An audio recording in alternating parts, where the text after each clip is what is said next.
Hello, friends. Now, they say that lightning doesn't strike twice. Maybe not, but the threat of possible lightning certainly does, as weather delays wreaked havoc once again on the FIFA Club World Cup. Fortunately, Julian Laurent, Lias Bouzidi and Niamh Petruzziello have ridden the storm with me and are on hand to dissect the opening two games of the round of 16. Here's what happened. Extra time delight for Palmeiras in Philadelphia as Paulinho settles the all-Brazilian affair with Botafogo. Esteval grabbed the hype, but it was Richard Rios that turned heads. We will break down the impact of both. Chelsea will face Palmeiras in the quarters after a weather-delayed win over Benfica in extra time, 4-1, the final score. Enzo Maresca shuffled his cards and placed Cole Palmer in a different position, but did it work?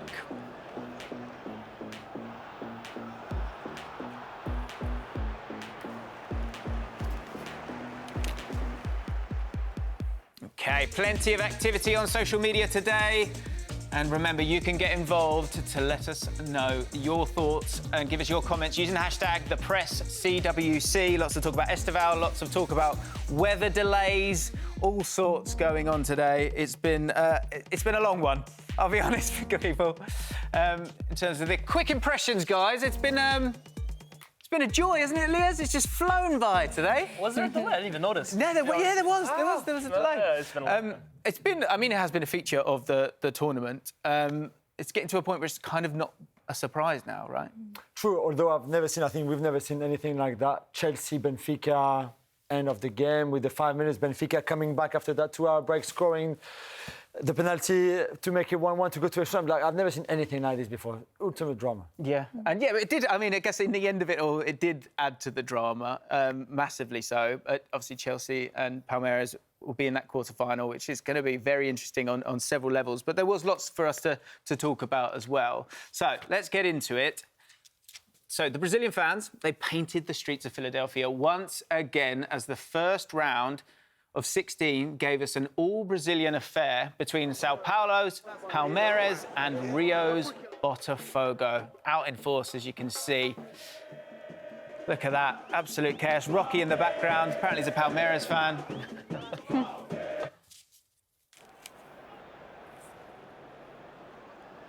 Fun in Philadelphia.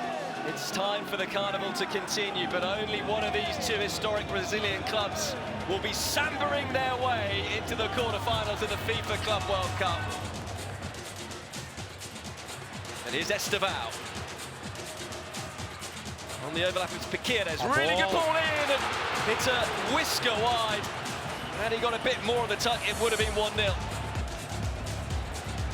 Piqueires finds Rios. Rios will shoot and score! No, he won't. Into the side netting. Well, I think half the stadium, including myself, thought that was in the back of the net. Here is Esteval. Esteval! Super save from John. Piqueires. There's a good ball in. Mauricio, brilliant save. Closest we've come to a goal. It will be extra time here in Philadelphia. Phil to Rios. Likes to have a shot at goal, Rios. Being urged to have a shot at goal. Does have a shot at goal. And it's well saved by John once more. Oh, that's a lovely bit of skill. Chance for Palmeiras. There it is. Paulinho breaks the deadlock. And Palmeiras are perhaps on their way to the quarterfinals. Here's a long-range effort from Artur, and it's not too far away. And arguably, that's the closest Botafogo have come. Look at that. It's a sending off. They're down to 10 for the final 4 minutes. And there is the full-time whistle. The Palmeiras party will continue as Verdão become the first side through to the quarterfinals of the FIFA Club World Cup. So this was quite a strange game for us observers because both sides were trying to figure each other out for quite a while. Let's have a look at the tactics board then and get into this one because it was one where there's actually only one big chance in the entirety of the game, but it was an interesting tactical affair. And you can see in front of you now the two teams. And the big thing, I think, that occurred here, and we're going to talk about this straight away because it was very evident, was the press. So this is the two teams. And you can see, and we'll take away one of the teams, probably Botafogo here, and you can see this very, very high press from Palmeiras. A bit wiggly there, I understand. But if we bring them back in, you can then see Botafogo. Now, Botafogo have done what they've done throughout the tournament and done it really, really well, which is defend deep and then look to break. But they struggled to get out against a solid press. They got their game plan right, didn't they, Neve? Yeah, I think Botafogo, I think Palmeiras sort of sensed Botafogo's desire to go out wide. And we could see in many occasions that Palmeiras were very happy, those attackers, to hunt down quickly and press and rush Botafogo into making the passes quickly, as you can see here, sort of cutting off the passing lane centrally, so they were made to make the decision to go wide quicker. And I think that, I mean, you can see it as well here again, slightly curving the run to cut it off, so you have to move out wide.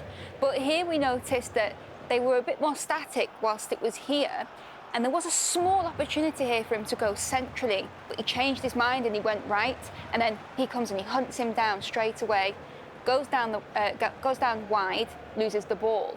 So I think it was a mixture of them, Palmeiras pressing aggressively in the right moments, but maybe Botafogo could have been a little bit more brave. Yeah, you're right. I mean, we kind of saw it there. I think in terms of that game plan, you could kind of see that constantly, and we showed you there, didn't we, that they were always looking, Botafogo, to go down the two sides, and in particular down that right-hand side. A lot of those clips there were going down those right-hand sides. So as you pointed out brilliantly, the fact that Palmeiras didn't press, we were like, hang on a minute, why is that happening? And it was obviously because they're so drilled to go down that side, and Palmeiras, therefore, sort of had the better of the game overall.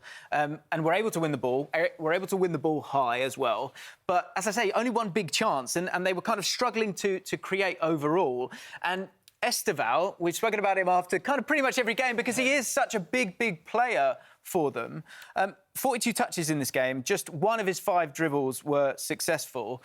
It was another one where he was just a little bit frustrated, Liz. Yeah, I think that's even a little kind, to be honest with you. I think every game we've looked at Esteval as the big talking point out of these games, and every game we've kind of been a little underwhelmed. And today he starts off on the left, but I don't really think it's mattered where he's kind of started off. Last game we said he was coming too deep. The game before that we were saying, does he have enough support? Today he plays out wide.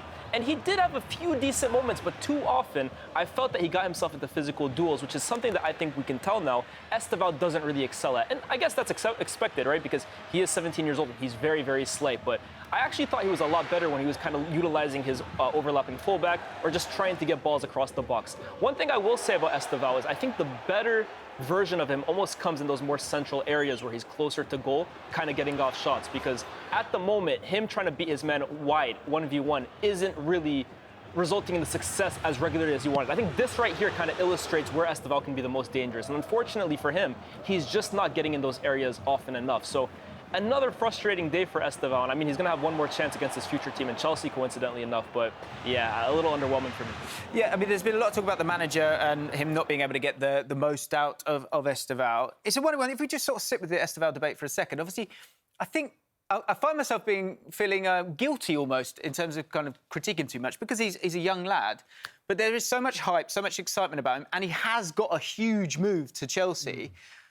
It's a hard one to judge with him, isn't it? But he's struggling a little bit. Yeah, and I think we can all say that he's not really ready yet, certainly for European football, for the Premier League, to play in a team like Chelsea that is going to compete in the Champions League, in the Premier League, to finish top 4, etc. He's clearly not ready yet. I mean, today was a good game because it was Botafogo. It's a team that he used to play against. It's a team from Brazil. Yeah.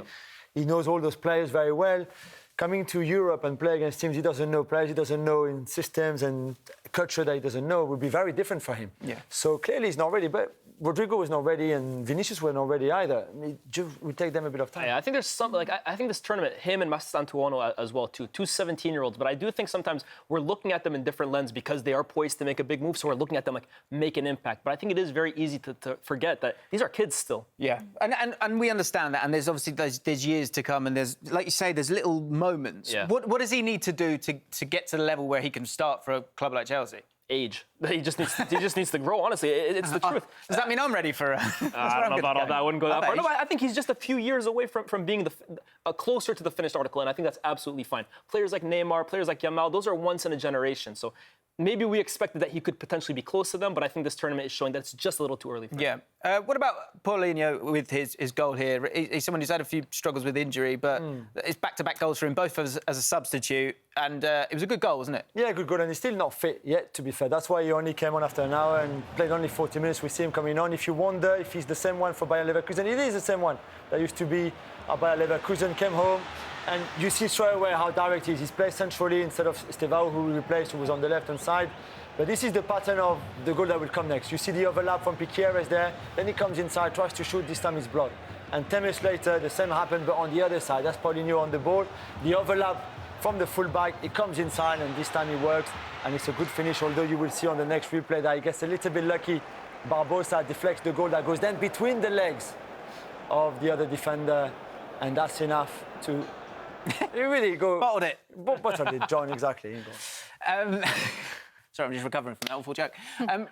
Estevao obviously disappointing there. Paulinho, be interested to see if there's any way, shape or form of him starting instead of Estevao. Is that a hot take? Estevao starts in that game against Chelsea? If he was 100%, he would definitely start. I'm just not sure physically if he can start in the quarterfinal of a tournament like that against Chelsea. Okay. So, I mean, it was a battle, wasn't it? There was a lot of tackles, a lot of fouls in this one. One player stood out for you, though, Niamh.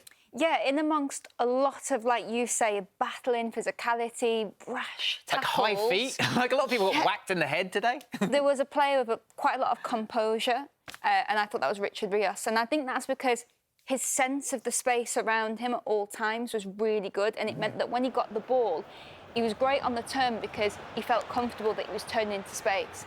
That was an unbelievable turn and quick diag that started off quite a good opportunity that came from that in the game. And then again, there's a moment here where he picks up the ball, turns straight away, is moving forward, and he wins a foul this time because I think the opposition senses a player that can get the ball moving quickly. Again, he drifts into the only part where there's a real good amount of space, and he does it so naturally that you think it's easy. But there's many players that aren't able to do this. And this is actually the early build-up to the goal. As well, and it's just quick movement from him that's just so simple because I think he's just very aware of his surroundings at all time. Yeah, he's been really, really impressive. We spoke about him in terms of a player that could move to Europe and do really, really well. He will be available for the next round. Some players won't. There were I think it was 12 bookings, I think, in this one overall. Gomez and Piqueires, who had a fantastic game, Jules, two of your back four. That's a massive, massive loss for him, isn't it? Yeah, I think for Piqueires, our left back, we've put him in our team of the group stages because he was really outstanding at left back. That's a big one. And also because of his overlap runs, as we saw on one of the chances that Paulinho had. For me, that's the biggest loss for them. Yeah, I mean, is that obviously it's a disadvantage. Do you think that could be the thing that really, really costs them in the next round? Amongst other things, because I think they're playing a very good opponent in Chelsea. But yeah, 100%. You never want to be losing your best players for games like that. Okay. So yeah, those we've also got Gregor, who was suspended for the last one. He might return. Danilo actually played really, really well in this one, coming back in. So they have got a lot of quality there. But yeah, it could very well cost them. So Enzo Maresca has been trying to implement some changes to his tactics this tournament. But would this set of tweaks be the game changer against Benfica? The Bank of America Stadium, home of the Carolina Panthers. Benfica against Chelsea. Red fire against blue blood. From now on, it is win or go home. And it could be a breakthrough. Reece James tries to catch him out, and he does! Trubin erected the wall, but he didn't get the right planning permission. Maria It's cultured left boot, looking for Otamendi. They're screaming that it was a handball by a defender. Handball, penalty. And a fourth penalty success against Chelsea for Angel Di Maria. Cristiani sent off. Cole Palmer slips it to Caicedo and Kunku. How did that not go in? It does the second time. Enzo Maresca joins the celebrations. Pedro Neto, this can seal it into the quarter-final now. No doubt about it. Kiernan Dewsbury Hall, and the Chelsea celebration will go long and loud tonight in Charlotte. And Chelsea march on to the last 8 of the FIFA Club World Cup.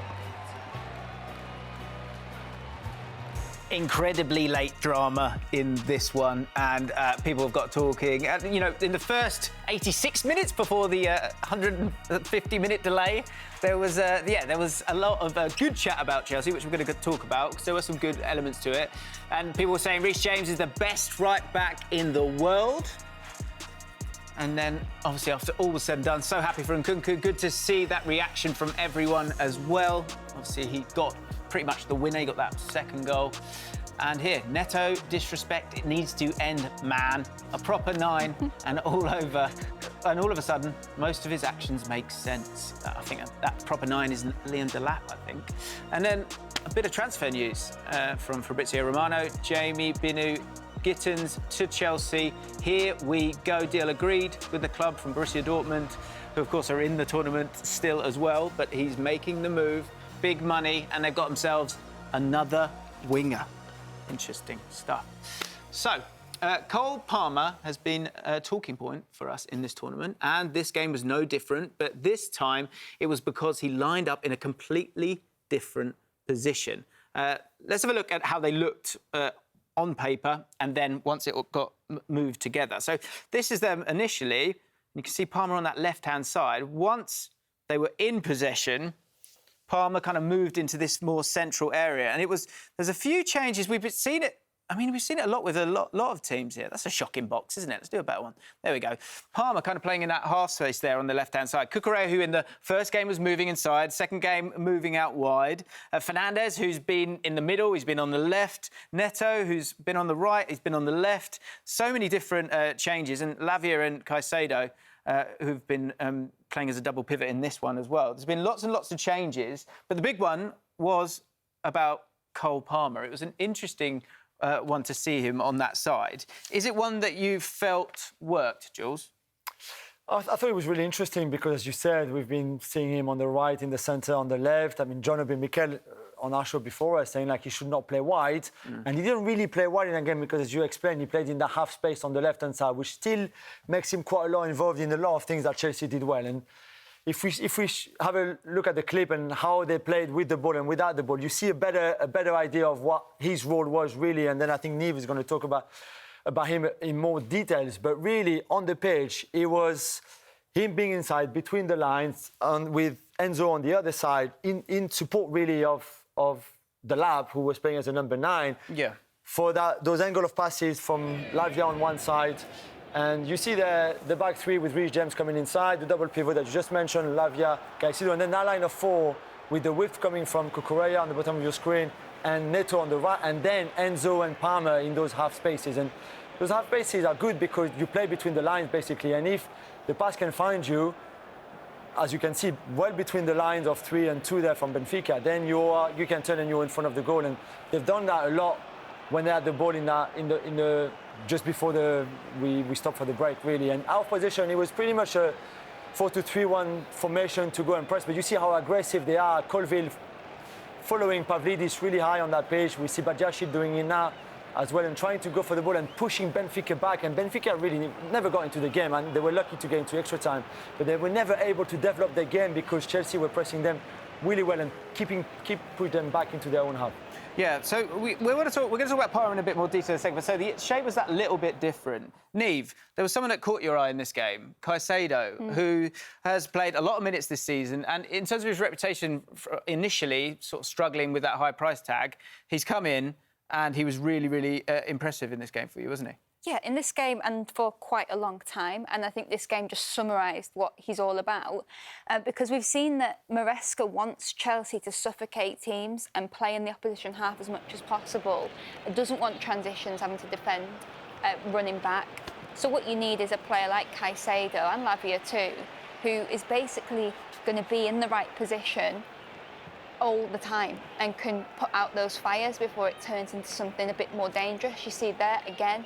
You don't maybe often see him on your TV screen when you're watching it, but just know he'll be in the position where the ball will end up going and he will stop an attack. And he'll also recycle the ball straight away forward. And I think both him and Lavia, a really underrated aspect of their game is their ability to just make line-breaking passes like that. Because they make it like it's nothing and they do it so regularly, I think we think it's easier than it is. Yeah, it's so great having you on the show, Neve, because those little subtle players, you sort of find the subtle players a lot of the time. And with Caicedo, over 100 touches in this game, you know, maybe not the sort of the key passes or an assist, but just getting it and playing it forward. I think if Delap maybe has a better day today, actually those forward passes make a much bigger difference for Chelsea. Let's talk about Cole Palmer then, Lies, because he was on this left-hand side instead of the right-hand side, and we did wonder if that would work for him. It sort of did, and it sort of didn't. Talk us through it. Yeah, I think you basically summed it up perfectly. It's very interesting with Cole Palmer because we spoke last time about I think Chelsea need to give him a bit more liberty, a bit more freedom to kind of express himself. And they played him off the left today, and you can see that this does kind of unlock a different side to Cole Palmer's game that we don't get to see as much. He's very good at kind of getting on his left, shifting out wide and getting a cross out of his feet or sending Cucurella through. He did that quite a few times. I think his partnership with Cucurella was quite underrated. However, I don't know if I'm maybe being a little critical about Cole Palmer here, but I do feel like him playing at these angles all of the time kind of does limit what he can do. He's not playing inside because he's so predominantly left-footed. I think with Cole Palmer, he's shown you over the last few years that you get him closer to goal, cutting in off the right on his left foot, he can be such a threat when it comes to production, when it comes to scoring goals, creating chances. And I wouldn't say he played a bad game whatsoever today. Again, he played some delightful crosses that on a different day, Delap might have got the end of. But I think this is the perfect example right here. A player who's a bit more two-footed or a bit more right-footed finds Enzo, maybe cuts back, gets the move getting more to the right. With him, you know when he's on his left, he's only going to go down the outside. And at times it worked, but I think Benfica kind of figured him out later on. Yeah. Can you see a rationale from Maresca in maybe not always playing Palmer to suit Palmer, but to suit the team? So he might not look like he's as good, but he's fulfilling a role. Like today, sort of facilitated a lot of Cucurella. I think I don't mind that mindset with other players, but I think a player of Cole Palmer's quality can't be sacrificed for the strength of others. I think other players should be sacrificed for the strength of Cole Palmer. And I'm going to make a crazy comparison here because I don't think Cole Palmer is anywhere as good as this player. But Lionel Messi, you would never ask Lionel Messi to play off the left to suit the team's needs because he is your primary source of goals and creativity. So I think with Cole Palmer, you have to find a way of getting the best out of him, even if it means maybe Pedro Neto is doing that job or Cucurella. I'm seeing Cole Palmer feed Cucurella for chances. In no world, in my opinion, should that be happening. OK, so let's ask someone who knows about being a winger and cutting inside. He made a wonderful career of it. Andros Townsend, who was doing the co-coms today, joins us now. You've had a hell of a day. Andros, thank you so much for spending a bit of time with us. We really appreciate it. First of all, are you safe? Is there any sort of lightning that struck you? Tell us about what has occurred for you in this last couple of hours. Oh, the last day has been a crazy. Last night our flight got cancelled because of storms. This morning it got delayed because of storms. We land in Charlotte. My suitcase doesn't arrive, so I wait an hour. I have to rush back to my hotel, throw on some dirty clothes, and just manage to get to the game in time for kickoff. And of course, when you're having a long day, a 2-hour storm delay and extra time. It was always going to happen. And what was the sort of the feeling? What was going on there? What was everyone chatting about? Where were you? Were you just up in the gods of the gantry, or were you able to come down? What happened there? No, luckily we had our own sort of commentary booth, so we had our own room. So we were chilling, waiting for official news, looking outside for any lightning storms, because that means if you see lightning, it's another 13-minute delay before the teams can come out and warm up. So it was a unique experience. So let's talk about the football then, shall we? Because as a winger yourself, this is a Chelsea side that likes its wingers and it likes them to sort of stay wide. And they've just signed another one in Gittins today. But Cole Palmer, I wanted to speak about his role because he's someone who kind of normally plays on the right-hand side as a left footer. Obviously, he was on the left-hand side this time. How did you find he did? Did you think this was a better version of Chelsea and one that could work for the future? I was shocked to see him on the left-hand side because as a winger, when you're not blisteringly quick like a Pedro Neto, it can be difficult to play on your natural side. So I feared for him, but I think his role today, he was Robin as opposed to what he's used to, which is Batman. But he still did his job for the team. He still got in the half spaces. He still got turned. He still linked up well with Cucurella. He still put a couple of great balls into the box in the first half. So even though he wasn't central to everything Chelsea did, he still more than played his part in this game. And George, the one we were discussing here as well, and maybe ran out a bit of time a little bit, was Enzo Fernandez. Again, on that half space as well on the right-hand side for him. We've been discussing through the whole tournament, really, what's his best position? Where should he play? Deeper, higher up, on the right, on the left, centrally? And he feels that all the time. We look at him and say, this is not enough from a player like him. Yeah, as a winger myself who's played in those half spaces, I prefer Enzo Fernandez deeper because he's the best passer of the ball Chelsea have got in their team. He's the player that's always playing forward. He can rack it between the lines. So I would rather him as a number 6, feeding the ball into a Cole Palmer or into a Dewsbury or whoever plays there. So, yeah, this sort of advanced position does surprise me because I don't think, even though he played well, I don't think it suits his qualities to a T. I think he's better playing the pass as opposed to receiving it. Agreed. And there's another winger, as I said. There's a lot of wingers knocking about. Esteval's on his way as well. How does that work in the dressing room? Is it, how is that going to work in terms of, is one person going to get 60 minutes, then 30 minutes? Someone's going to get unhappy here. Would you be concerned about the sort of, the dressing room and the environment there for this Chelsea side, especially after they've kind of grown as a group so much over the last year? Yeah, it's difficult. And you saw Madueke. I don't know if he was carrying injury, but he didn't come on at all. It can be tough because as a winger, you need to be playing. You need to feel love to be able to fully express yourself. If you're in and out, you feel the manager don't love you. You can't be as confident, or you're not as confident going into those 1v1 duels. You end up playing a bit safe. Your first touch is backwards instead of forwards, driving at the defender. So it can be tough when the manager's constantly rotating all the time. With another winger signing, like you said, it's only going to get more difficult for Maresca to get the most out of his wingers. Andros, is there a sign over your right shoulder? What's that sign there? Oh, I've just found a quietly. I'm on the way home. Yeah. I don't want to get you in trouble, Andros. You've had a long day as it is. No loitering. You've been, it's clear as day there. You've had a long day, mate. Well done. Thank you so much for spending a bit of time with us. And we'll let you go. Get a shower, get some new clothes, get yourself sorted out. Good man. Thank you so much. See you guys. Okay. So, that was half the drama, was the first 86 minutes, and then, of course, everything happened. And then it really kicked off. Chelsea had one big chance in the first 86 minutes. They had 4 after that. But before that, they conceded a goal, of course, to Angel Di Maria. I want to say rolling back the years, but it's 4 penalties. He's currently the top scorer in the competition. And I think we can see those goals now, starting with Angel Di Maria. The winner from Nkunku here. So Di Maria scores a penalty. You're not missing too much there, don't worry. But Nkunku here, it's really clever finish, isn't it, Jules? Yeah, and I'm super happy for him because he's had a tough time, really, let's be honest. Here's him and Otamendi going for it. He gets up very quickly, finishes it like that, and I think he deserved a little bit of luck in his Chelsea career. And then Di Maria, sadly, giving the ball away there. And then the floodgates opened, didn't they, Neve? Yeah, and again, Caicedo there with the quick movement forward to recycle the ball and attack quickly and punish Benfica. Absolutely. And last but not least, Dewsbury Hall, as you can see, of course, they're down to 10 men as well. Had a man sent off. They were pushing, and they did actually have a couple of chances when it was still 2-1, didn't they, Liz? Absolutely. Di Maria, threw on goal a few times, but I think the lack of pace really letting him down. Di Maria's been a wonderful player in Europe, but I think it's apparent, to be honest, why this was his last game playing for Benfica. Yes. So let's have a look at the bracket with the round of 16 matchups. Of course, we've had 2 today. And we will have the Estaval derby, Palmeiras against Chelsea in that next one. Let's start there. How do you feel about that one? Do you feel like Palmeiras have got a chance here, Jules? I think it might be difficult for them, although, as we said, they're well organised, they've got great players in midfield. Richard Villos can run a game at any time, really, and then that front three of Vitor Roque, Alan played there tonight. Obviously, Estevao on the left-hand side might just be a little bit lightweight to play against the Chelsea team that still think, like, despite the question mark over Maresca, it looks really good. I'll tell you what, though, no Caicedo for Chelsea. I think he's absolutely huge for them at the moment. Is there anyone more important for Chelsea than Caicedo? Yeah. Can Chelsea win it?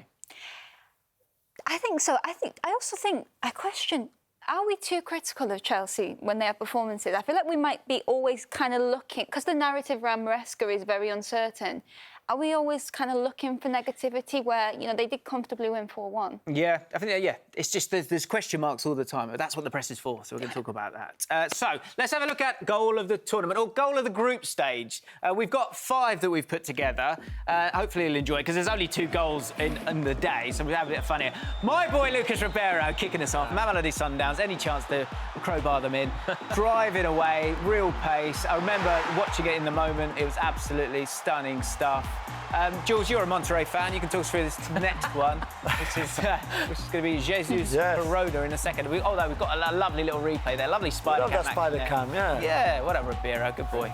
So that was one of my picks. I said he had to be in. And he said, thank you, James. Thank you so much for putting me in. Yeah, go on, Jules. Yeah, I refuse to believe in Monterrey, really. But Jesus Corona, I remember him from Porto with a great stride to make it. That was the 3rd goal in that game. And what a finish against Ulsan SG. Swaz. I mean, we have the goalkeeper there. Yeah, I would say so. Yeah? OK. Next up, John Arias, Fluminense, of course, still in the competition. This against Ulsan HD. This was the day after Messi's goal. It was the way that he leant back and struck it. It was so different. We weren't expecting it. A very unique style when it comes to free kicks. We love this one. Morentiel, Boca Juniors against Bayern Munich. Meant nothing, sadly, but incredible forward play, wasn't it, Lynn? Yeah, great absolutely, honestly. I love this kind of play. Megs one goal, Megs one beats another, and I don't know. You look at defending, though. Jonathan Tah, Stanisic, I'm not so sure about that, but the finish is very nice. And Neve, Yildiz, you've rated him for a long time, haven't you? And this one it was perfect to hit, wasn't it? He is very much that sort of audacious player who'll try things like this because he knows he's more than capable. That is just gorgeous, the power, technique, the way it floats into the top right. Yeah, and obviously we spoke about him yesterday. Bad defeat against Man City, but he didn't start. When he came on, he made a massive difference. Well, what a night that's been. All sorts of chaos, as ever, with the Club World Cup. Let's have a quick look at the socials before we leave you. And you can see lots of chat about Enzo, about Palmer, about Cucurella as well. Lots to talk about Chelsea, because I think, yeah, there are question marks there, but you're right, Neve. They do keep delivering and, of course, could go all the way. They've certainly got the talent to do so. OK. So, all being well, we now turn our attentions to tomorrow's games now. Let's go to reporter Jenny Chu, who is embedded with Inter Miami, who play PSG tomorrow in Atlanta. Jenny, it's so good to have you with us.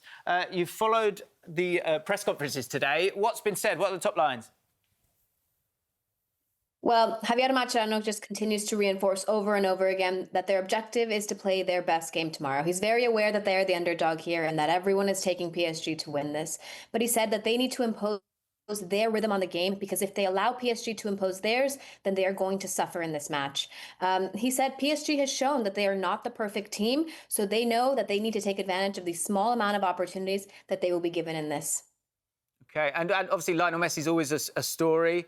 Is he fit? Is he well? Is everyone OK? Any sort of injuries, anything like that knocking about? Not in regards to Messi. In terms of injuries, I think Inter Miami has definitely suffered their run of injuries in this tournament, and the fact that they didn't make any reinforcements continues to be a topic of discussion. If you think about that Palmeiras match, they were up 2-0, and towards the end, Palmeiras is able to make subs. Inter Miami doesn't really have people that they can pull off the bench. Javier Mascherano spoke about that. You know, this is not just the 11 that start the game. Do we have the people that we can pull in later? We didn't, and that's something that we're learning in this tournament that is very necessary. So, of course, Messi's going to play. That if that is your number one question, of course he's going to play. That is absolutely my number one question, Jenny, and you've given me the correct answer. So thank you so much, Jenny. Hopefully he puts on a masterclass tomorrow. It'd be lovely to see. Thank you for spending a bit of time with us. Appreciate it. Absolutely. Good old Jenny there. Thank you, Jenny. So, more great action coming on DAZN. Let's have a look at it all. So you've got a host of live boxing across the DAZN platform tonight, included, of course, as well, Jake Paul and Chavez Jr. and some of the biggest sports names involved in all of that, as you can see. And then let's talk football.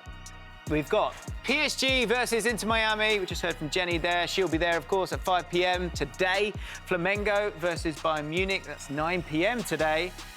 Inter versus Fluminense at 8 p.m. on Monday, and Manchester City versus Al Hilal at 2 a.m. on Tuesday. And crucially, the press tomorrow or tonight or midnight, whichever way you want to call it, we'll be here to go through all of it. So, I hope it starts at midnight. yes. Fingers crossed, absolutely everyone. Guys, thank you so much for spending a bit of time with me. Really, really appreciate it. That is all for today from the press. We will see you again tomorrow here on the DAZN app.